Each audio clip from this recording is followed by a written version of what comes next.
ഈ ലോകത്തിൻ്റെ ഒരു പ്രത്യേകത നമ്മൾ ഏറ്റവും കൂടുതൽ ആളുകൾ വിഷമിച്ചതും ബുദ്ധിമുട്ടിയതും പറഞ്ഞു പോയ കാര്യങ്ങളുടെ പേരില്ല, പറയാതിരുന്ന കാര്യങ്ങളുടെ പേരിലല്ല.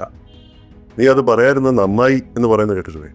ഞാൻ പറയണമെന്ന് വിചാരിച്ചാണ്, പക്ഷെ അത് പറഞ്ഞില്ല, നന്നായി. അത് പറഞ്ഞിരുന്നെങ്കിൽ അത് വഷളായതിന് സിറ്റുവേഷൻ. ഈ എരുതിയിൽ എണ്ണ ഒഴിക്കുന്ന പോലെയാണ് ചില വാക്കുകൾ.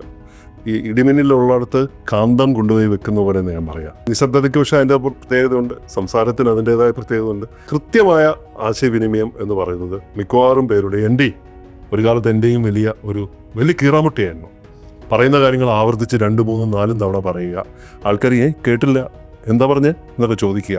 റിപ്പീറ്റേഷൻ ഒരു സ്ഥിര സ്വഭാവമായി മാറിയിരുന്നു. വ്യക്തതയില്ലാതെ സംസാരിക്കുന്നു. ആത്മവിശ്വാസക്കുറവ് വളരെയധികം ഉണ്ടായിരുന്നു. അപ്പം ഞാനിത് എങ്ങനെ പഠിച്ചു എന്ന് വെച്ചാൽ, ഞാൻ ഇതിനോട് ഏറ്റുമുട്ടിയാണ്.